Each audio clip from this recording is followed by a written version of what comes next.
Mitra bisnis, tidak diundangnya Presiden Jokowi di HUT PDIP ke-51 kemarin.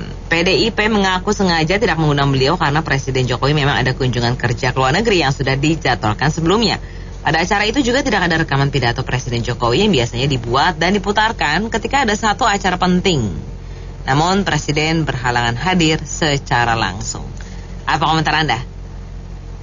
Silakan berikan opini Anda di 633-9160 atau WhatsApp call di 0816924924. Kalau menurut saya sih, saya paling setuju.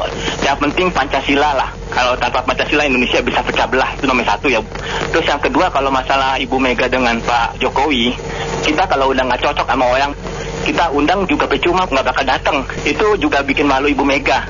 Kalau Ibu Mega udah Pak Jokowi nggak datang, nggak bagus kelihatannya ya. Ibu Mega nggak dihargai, kan jelek juga. Terus kedua juga, kalau saya lihat komentar Pak Ganjar Pranowo sama Ibu Puan tuh cukup bijaksana ya. Kan Pak Jokowi ada tugas negara, itu memang harus dijalankan. Itu bijaksana, sangat bijaksana Ibu Puan sama Pak Ganjar Pranowo.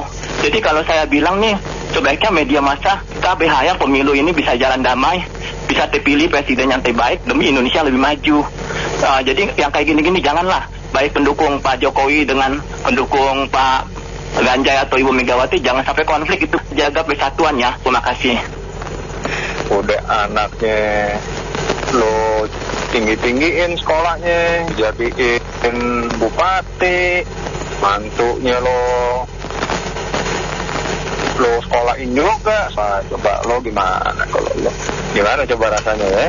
Bukan masalah presiden nggak presiden, siapa dulu ya kan?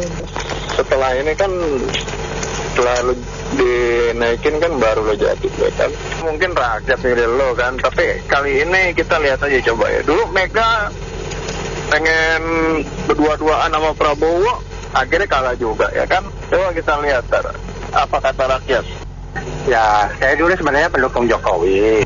Dulu kita liatin pas 2014, pas dia menjabat 24 Oktober 2014. Ya, terus pas 2019-nya saya lihat 23 Oktober. Sekarang tuh nambah dari 2.700 dulu ke 700. Jadi saya maklumin, karena waktu itu ya mungkin banyak bangun tol, kerjasama kan sama swasta, mungkin BUMN keluar kita keluar setengah. Saya pikir oh ya ntar kan multiplier efeknya ini bakal pengaruh. Nah setelah 9 tahun ini saya liatin buset utang kita bulan lalu udah 8.400 triliun. Ya, jadi Jokowi ini dari 2.600 ke 8.041 itu udah 200% naik. Nah, kalau kita buka usaha, kalau utang kita naik 200%, kalau saya tadinya punya perusahaan, sekarang saya punya 3 perusahaan. Pendapatan kita naik berapa? Karena kan kita namanya ngutang pasti bayar bunga. Nah, yang saya lihat, pertumbuhan ekonomi Jokowi ini kita gampang tinggal lihatnya PDB kita. Pas zaman SBY 3.477. Zaman Jokowi ini 4.800. Tinggal 4.800 potong 3.477, jadi 3.477 dapat tuh angka paling 37-38.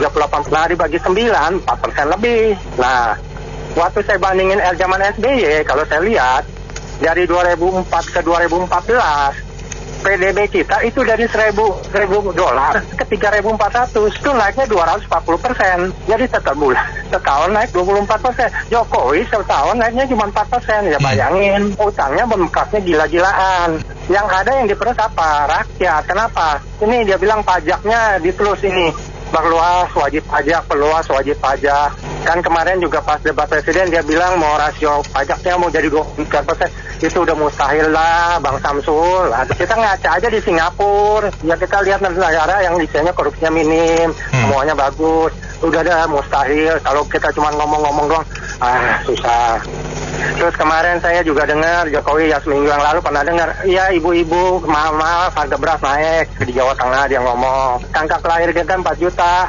Lalu 4 juta angkanya dari mana? Silahkan cari. Itulah. Jadi saya bingung nih presiden ya kadang-kadang ya data ya isinya dia juga dari mana. Saya juga bingung ya harusnya itu gampang lihat kok di Worldometer. Ya kalau mau lihat begini lagi. Saya yang penting sekarang milih jangan Jokowi. Setelah yang lain menang saya nggak masalah. Kenapa? Ya yang itu. Kalau utang digedein terus, ya besok anak cucu kita yang bayar. Ya kalau saya lihat sih Pak Jokowi yang berhalangan hadir. Cuman kalau menurut saya pernah lihat di forum juga di Open Pak Jokowi itu seorang presiden, tapi Ibu Mega mengatakan kasihan Pak Jokowi. Coba kalau nggak ada PDIP, bagaimana Pak Jokowi katanya? Saya rasa ya kata-kata itu sangat merendahkan Pak Jokowi sebagai presiden di depan orang banyak. Jadi saya rasa harga diri Pak Jokowi juga ada. Jangan direndahkan oleh Ibu Mega di depan forum umum begitu. Kita memilih presiden adalah memilih orangnya, figurnya, bukan partainya. Karena kita bisa melihat hasil kinerja Pak Jokowi itu bagus, bukan partainya yang bagus. Karena kalau partai bagus, Ibu Mega dulu jadi presiden juga tidak ada hasilnya.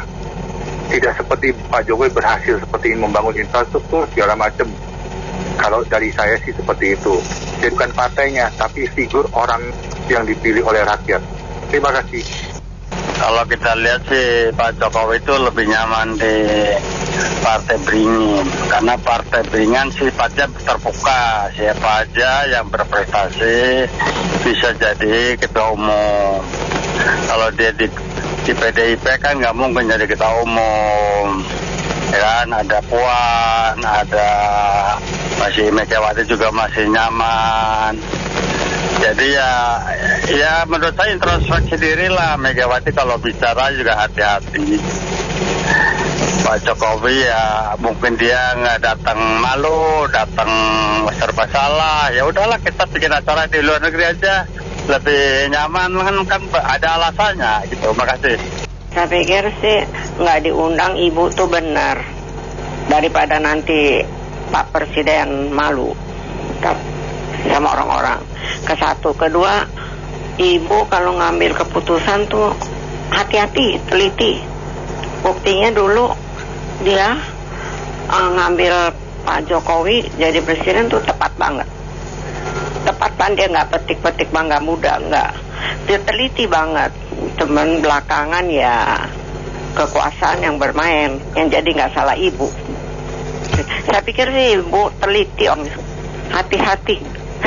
Ya gitu aja. Saya sebelum saya memberikan pendapat, saya mau kasih tahu dulu bahwa saya nggak punya siapa, saya golput lah intinya golput. Tapi kalau saya mencermati semua komentar-komentar, jadi basically gini kan, ini kan hubungannya kan memang sudah rusak antara Pak Jokowi dan PDIP dengan Bu Mega. Tapi kita harus tahu bahwa hubungan mereka dulu itu adalah simbiosis mutualisme. Jadi sama-sama saling menguntungkan. Mau ibu tuh PDIP sebagai partai mengusung, kalau nggak ada partai mengusung dia juga nggak bisa jadi presiden. Tapi PDIP juga mendapatkan manfaat dari Jokowi efeknya, karena pada waktu itu Pak Jokowi masih fenomenal, dia masih yang jadi tidak bisa dipungkiri bahwa dua-duanya dalam simbiosis mutualisme. Dan bilang bahwa karena ada PDIP bisa jadi Pak Jokowi naik. Karena ini karena Pak Jokowi PDIP, jadi nggak bisa gitu. Dua-duanya saling untungin. Nah, kalau yang sekarang memang ya kita nggak tahu apa yang terjadi di dalamnya. Tapi kalau saya pikir kalau dari gestur Bu Mega dan gestur Pak Jokowi kelihatannya memang ada terlihat banyak penekanan dari Bu Mega ya, petugas partai dan sebagainya. Jadi otomatis orang kalau lama-lama kalau makin injek ya namanya semut injek pun juga melawan. Lama-lama mungkin begal juga Pak Jokowinya dan dia lihat mungkin oke, kalau gitu saya lihat ada kendaraan politik yang lain, ya udah. Kita nggak bisa naik dan munafik lah kalau kita bilang, Pak Jokowi haus kekuasaan dan sebagainya. Tolonglah, saya pikir kita harus objektif dan realistis. Politik orang elit politik di Indonesia ada 11 yang haus kekuasaan, haus uang gitu loh. Jadi jangan bilang oke lah kita tadinya mengharapkan dia sebagai seorang angel ya Pak Jokowi, kita lihat dengan dia punya ini, tapi at the end of the day banyak orang yang kecewa, ternyata haus kekuasaan juga. Sebenarnya saya nggak terlalu heran karena elit kita semua ya begitu, jadi nggak usah diherankan gitu. Elit politik pasti harus gini. Bu Mega dan Pak SBY kalau bisa masih anaknya ada elektabilitas, sudah pasti dihitung dari dulu, sudah pasti. Jadi nggak usah terlalu naif lah. Jadi kondisi ini memang tidak cukup wajar menurut saya. Dunia politik kita masih seperti ini. Di luar negara luar pun juga banyak yang begitu. Jadi Apakah yang dilakukan Pak Jokowi bisa simbol sebagai harus kekuatan dan sebagainya, ya saya setuju, tapi kita harus fair bahwa semuanya juga begitu. Mungkin saya elit politik yang benar-benar tidak harus kekuasaan, tidak harus uang. Coba kasih saya namanya deh. Kalau misalkan itu bisa keluar namanya, cobalah, saya pasti dukung bisa. Itu signal tegas dari Pak Jokowi untuk tidak gabung lagi dengan 03. Kian. Jadi saya coba melihat lebih dalam sejak Pak Jokowi di Solo, Jakarta, terus kemudian bapaknya jadi presiden. Memang yang bawa PDIP betul gitu ya. Memang agak sulitnya itu gini, jadi karena posisinya Pak Jokowi itu menurut saya alih strategi menurut saya ya. Jadi Pak Jokowi itu udah terlanjur menaruh standar kepemimpinan Indonesia itu lebih tinggi. Jadi sekarang mencari gantinya itu yang lebih tinggi lagi dari Pak Jokowi itu agak susah. Jadi makanya jadinya agak lebih apa ya, sekarang pemilunya itu menjadi banyak lebih rame lah gitu ya. Contoh di DKI itu saya warga DKI jadi tahu persis beberapa kali gubernur gitu ya. Jokowi naruh sebuah standar yang bisa ngimbangin standar itu Pak Basuki setelah itu digantikan oleh Pak Ahok.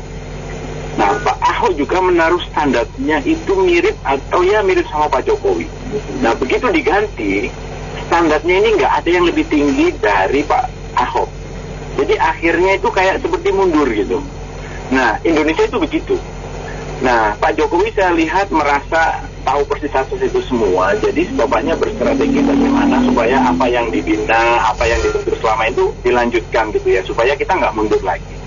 Karena begini, Pak Jokowi itu menggandeng Gerindra apa yang lain itu tahu persis bahwa kalau sebuah pemerintahan tidak didukung oleh DPR MPR yang kuat, itu presidennya akan capek banget gitu loh, capek banget bikin program aja itu direcokin segala macam, bangun ini nggak boleh, sehingga saya lihat Pak Jokowi, yuk kita gabung semua, kita bikin pembangunan segala macam.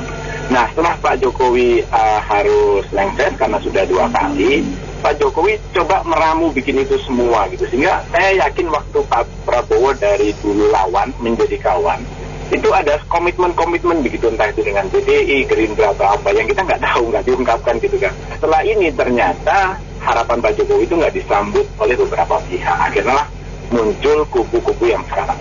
Ya memang itu seni sih, tapi saya rasa Pak Jokowi cukup strategik orangnya. Saya rasa masih punya kartu-kartu lain yang memang nggak dikeluarkan sementara ini. Karena modelnya kan kalem, cool, tapi sebenarnya bisa dekat father lah ini. Jadi ini elit yang melakukan cyber ya, perang urat saraf, perang psikologis rakyat yang kelimpungan. Ini apa yang terjadi? Sebenarnya bagaimana ini? Apakah memang konfliknya ini pribadi dengan pribadi, atau karena kepentingan keluarga, atau kepentingan politik yang yang krusial gitu, sehingga begini. Tapi kalau secara sederhana dari kacamata masyarakat, tata keramanya yang namanya ulang tahun itu spesial momen ya. Jadi ya minimal kirim kembang lah, kirim bunga selamat ulang tahun dari Pak Jokowi, Presiden Republik Indonesia. Paling tidak itu publik melihat, wah bijaksana sekali itu kan. Jadi sama-sama kurang arif ini keduanya ini. Jadi kan bingung kita. Jadi Ibu Mega mengatakan sengaja tidak diundang karena Pak Jokowi ada jadwal ke luar negeri. Sementara dari istana tidak diundang katanya. Jadi kan hanya Tuhan yang tahu ini sebetulnya yang terjadi apa nih antara mereka berdua. Itu tetap dari kacamata publik, tata keramanya ya berikan selamat lah. Namanya induk organisasi kendaraan politik. Berikan minimal itu tadi, ngirim bunga. Kami dari istana mengucapkan selamat ulang tahun. Jadi kira-kira itulah. Terima kasih. Begini, kalau saya ya sesuai ajaran agama saya Buddha. Kalau memang Jokowi dia kan tahu. Kalau memang Megawati dia punya jasa besar terhadap Jokowi. Gimana pun umpama ada tersinggung kata-kata Jokowi, nggak boleh. Jangan boleh lupa jasa-jasa dia, harus gimana. So Jokowi bisa 2 kali menjabat presiden kan, ya Pak Jokowi kan lebih tahu dong. Apa memang jasa Megawati atau kalau memang jasa Megawati, ya kita anggap dia kan sebagai kakak. Ya kita hormatilah ya jasa-jasa besar. Nah, kalau saya sebagai Jokowi, saya tetap menghormati Megawati apapun akan terjadi. Dan terima kasih. Ya memang sih aku juga lihat di berita ini juga ya tidak diundangnya Pak Jokowi ya. Semua ya memang ya aku sih bilang sih pro kontra juga ya. Soalnya waktu pernah sebelumnya Ibu Mega juga kayaknya ada pidato tentang beliau kayaknya agak sedikit nyinggung gitu mungkin ya. Bisa jadi ya.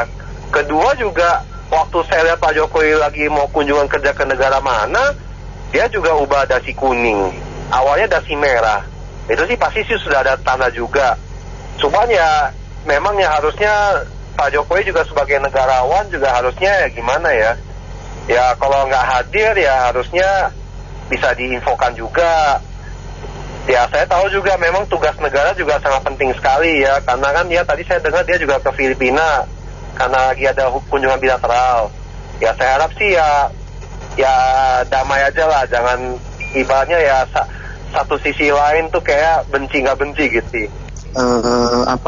Tidak diundang itu karena sejak awal sudah tahu schedule-nya Pak Jokowi akan ada kunjungan kerja, kunjungan kenegaraan ke beberapa negara di ASEAN.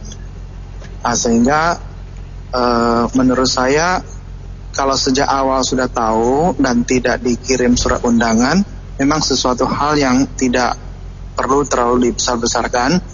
Hanya saja kemungkinan memang sudah ada hubungan-hubungan yang tidak mengenakan sehingga pidato melalui rekaman pun tidak ada. Seperti tahun lalu kalau tidak salah, nggak tahu salah satu partai lah ya juga sama juga video pidato presiden pun tidak dikirim.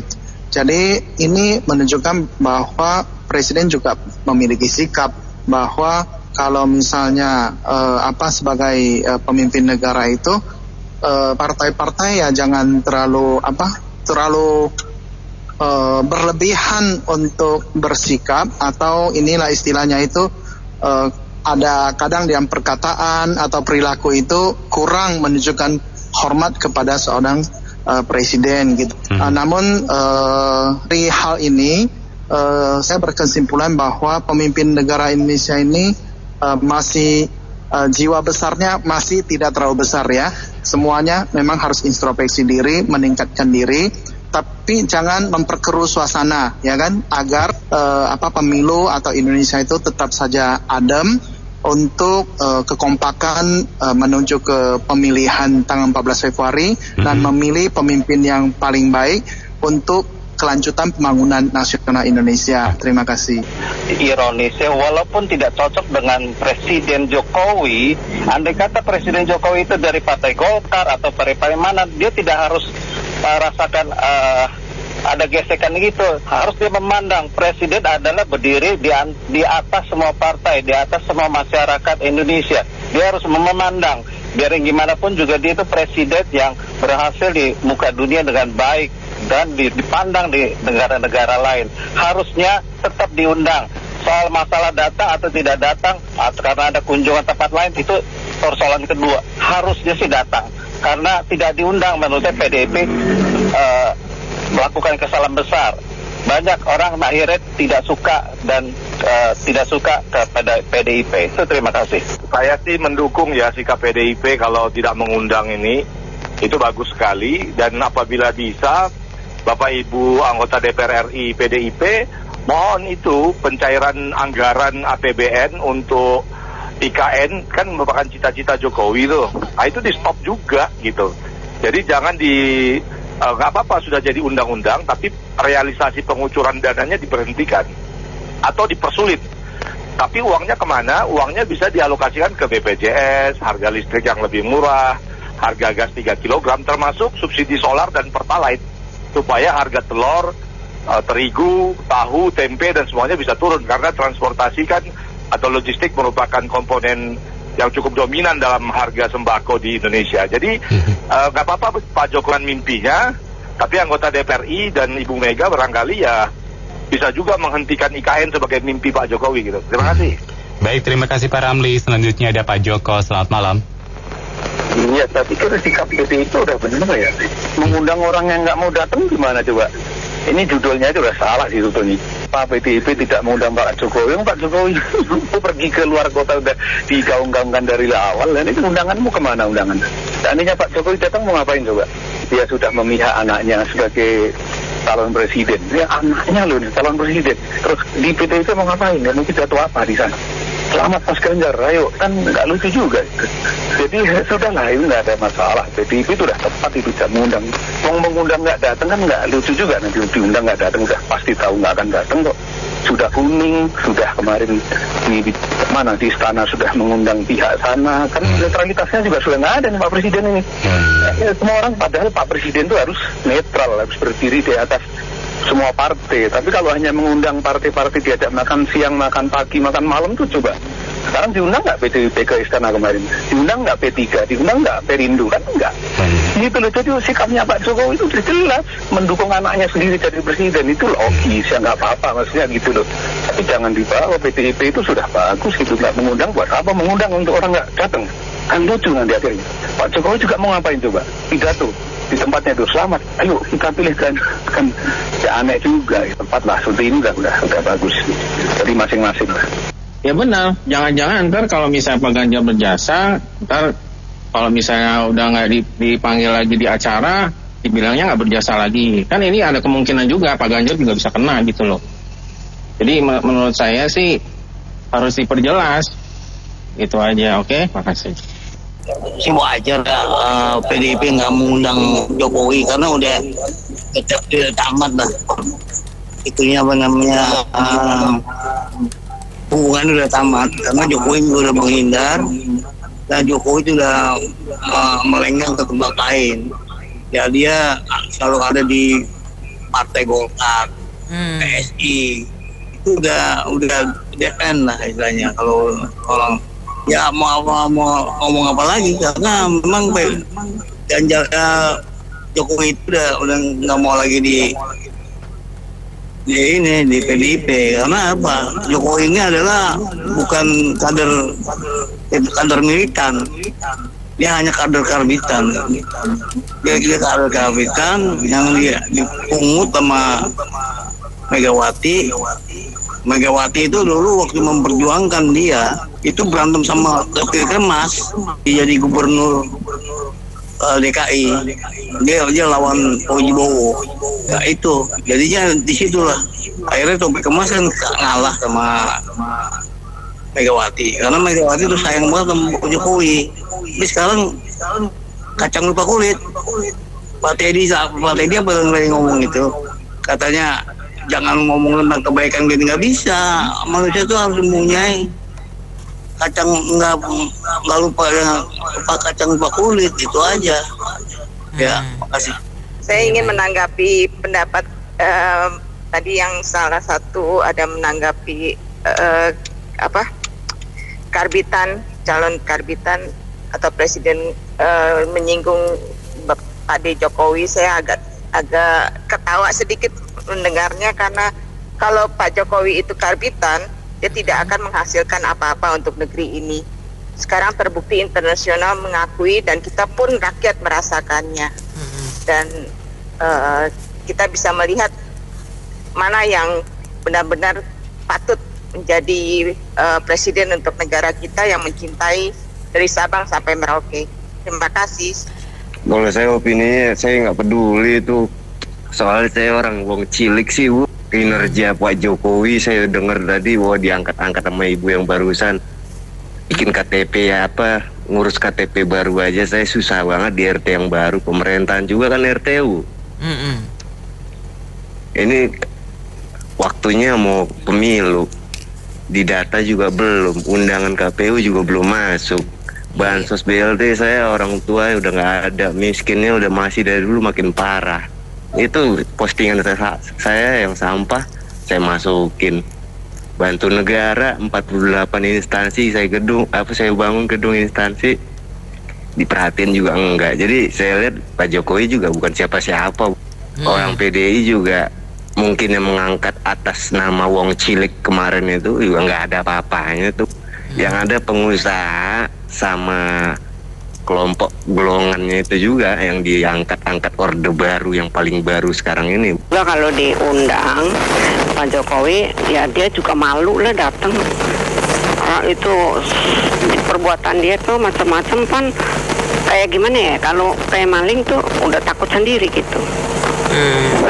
Jadi kayak kalau bahasa Cinanya tuh tau cesin sih, jadinya artinya saya berbuat salah tuh, saya memang maling, jadi udah deg-degan, udah nggak berani ngadepin ini, pun ngadepin Megawati doang, ngadepin rakyat semua loh. Ya kan Megawati hanya bisa sedih, marah, tapi kalau Jokowi dia nggak marah, kelihatannya tenang, tapi di dalam hatinya licik. Gitu aja.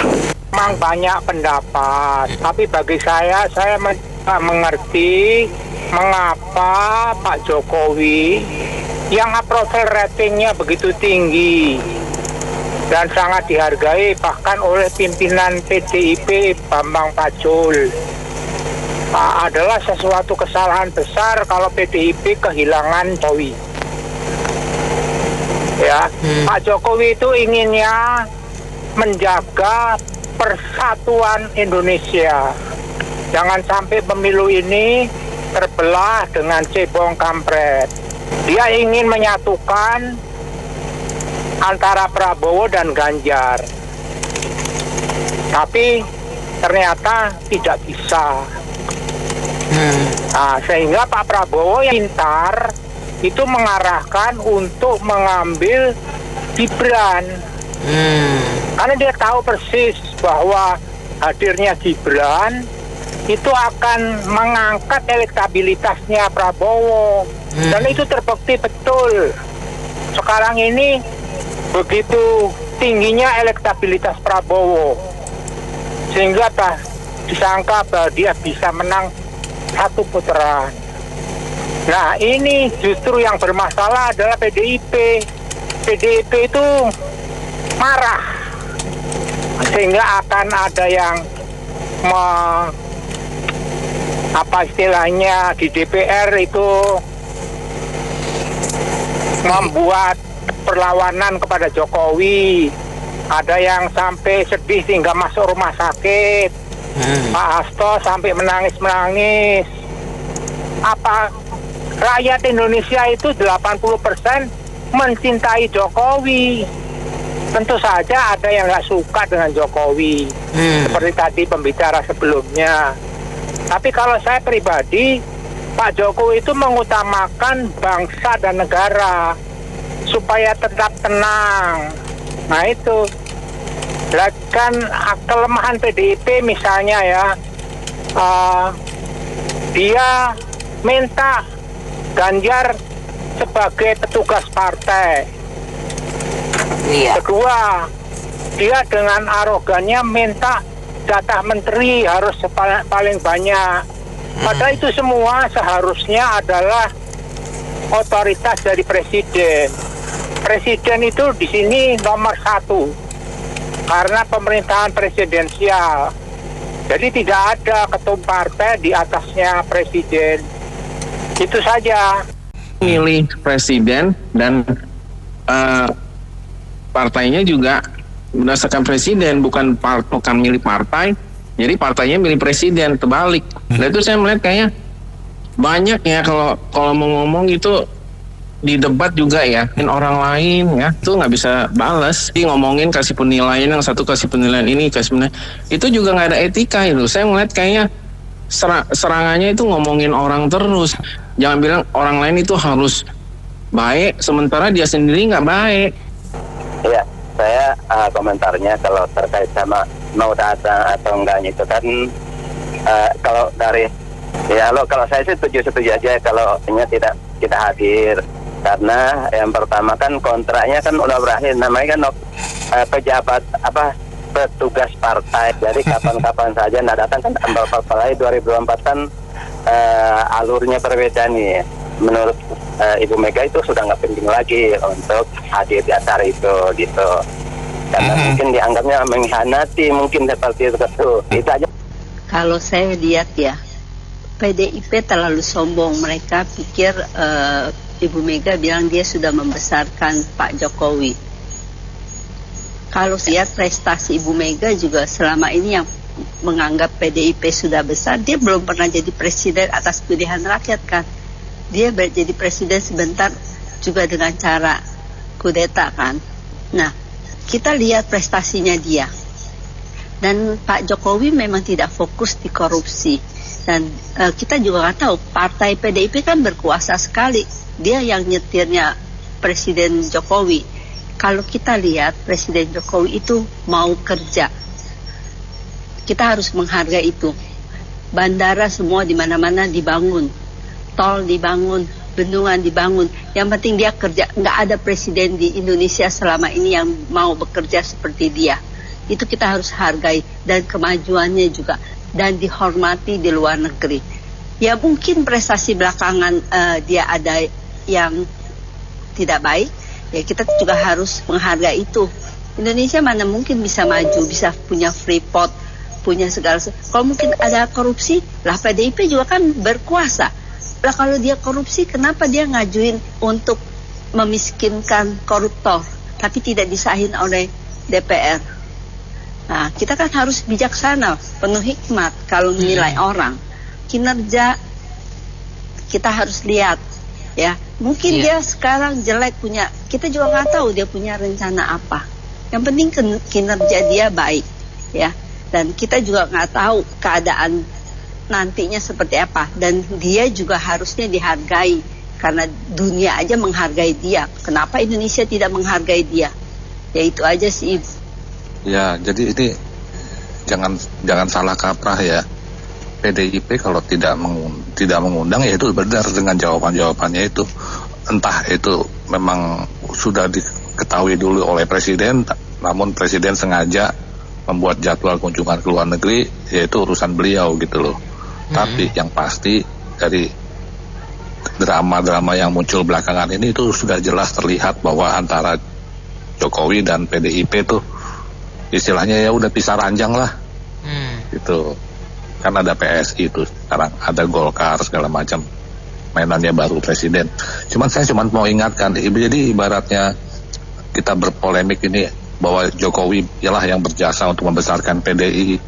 Itu sebenarnya antara telur dan ayam deh sekarang gini. Duluan mana ayam sama telur? Apakah telur bisa jadi tanpa adanya ayam? Itu aja logikanya kan ke situ. Terus kedua, faktor lain tadi kalau cara mengenai apa sih prestasi Bu Mega juga ketua apa hasil jadi presiden juga jadi kudeta apalah. Itu berarti itu nggak tahu sejarah Gen Z kali ya. Tapi kalau orang yang tahu waktu sejak perjuangan reformasi dulu, itu pasti tahu persis kronologisnya gimana. 97 itu PDI selama Orde Baru puncaknya adalah di tahun 97 sampai timbul kerusuhan 27 Juli diobrak-abrik oleh Orba. Ya. Akhirnya sampai 98 terjadilah kerusuhan.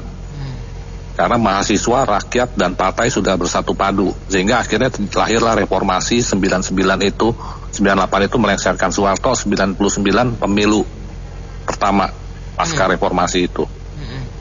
Dan dimenangkan dengan mutlak oleh PDIP. Namun pada saat itu harusnya partai pemenang pemilu itu yang bisa jadi presiden dicalonkan, tapi diobok-obok lagi tuh sama ya partai-partai lah yang dikomandanin, ada Amin Rais di situ bilang poros tengah lah, seolah-olah kalau pemimpin wanita tuh haram lah apalah segala macam. Nah itu kan dijegal lagi. Akhirnya Megawati harus realistis, ya udahlah demi persatuan dan kesatuan bangsa dia rela, nggak apa-apa dimasukin Gus Dur, toh hubungan PDIP dengan NU juga baik gitu loh. Itu sejarahnya sebenarnya itu. Terus kalau prestasinya apa? Sejak Megawati jadi presiden itu KPK tuh dibentuk, MK juga dibentuk, Mahkamah Konstitusi. Nah kalau orang bilang Megawati bisanya jual aset, siapapun menjadi presiden pasca reformasi itu setelah luluh lantak pesta poranya Orde Baru, itu otomatis harus beberes benar-benar cari sumber-sumber pendanaan buat menjalankan roda pemerintahan. siapapun itu pasti orang negara posisinya defisit kok, nggak ada anggaran, nggak ada apa segala macam. Pun juga kalau dipintakan jadi direktur suatu perusahaan ditinggal sama direksi yang sebelumnya morat-marit, meninggalkan hutang bejibun, habis pesta pora, ya saya yang harus putar otak gimana caranya. Paling mungkin adalah ya otomatis salah satunya dengan jual salah satu aset-aset atau apa yang kira-kira diminati oleh investor. Itu wajar saya kira. Jadi tolong jadi netizen tuh bolehlah kalau kita mau benci bang atau partai atau apa, lihat dulu sejarahnya baru jadi lebih bijak. Kalau kurang dalam belajarnya googling sekarang hari gini. Kalau Mas Gibi kan bilang Google aja cari gitu loh. Jangan terlalu menilai buruk karena keduanya juga oke, baik Pak Jokowi maupun Mega. Iya. Tak ada yang sempurna gitu loh. Seharusnya mereka berdua itu berkomunikasi win-win solution, jangan tinggi gengsinya gitu. Jangan saat marah atau emosi memberi komentar-komentar sehingga yang satunya sakit hati gitu. Akhirnya jadi kurang bagus. Ibu-ibu ikut ngomongin politik, tapi nggak ada salahnya sebagai jurnalis, bagus-bagus saja. Saya sebetulnya setuju ya kalau Pak Jokowi nggak datang karena ada kepentingan rapat untuk negara. Tapi saya amati kok ke Manila, ke Filipina itu kepentingannya memperingati hubungan baik 75 tahun. Jadi begitu juga dengan Vietnam. Untuk kepentingan apa yang jelas tiga-tiganya itu ke Brunei juga begitu saya amati nggak terlalu signifikan dibandingkan dengan hutang budinya Pak Jokowi kepada PDIP. Nah tadi kalau ada komentar-komentar misalnya tentang Ibu Megawati, Pak Jokowi, Pak Ganjar dan lain-lain, figur lagi yang diomongin kan. Kalau figur itu kepentingannya macam-macam. Jadi orang setiap saat, saya ambil ilustrasi sedikit ya Mbak Nita ya. Tolong coba dicermati itu Pak Ahok. Berapa kali dia pindah-pindah partai. Dari Partai Indonesia Baru, Golkar, Gerindra.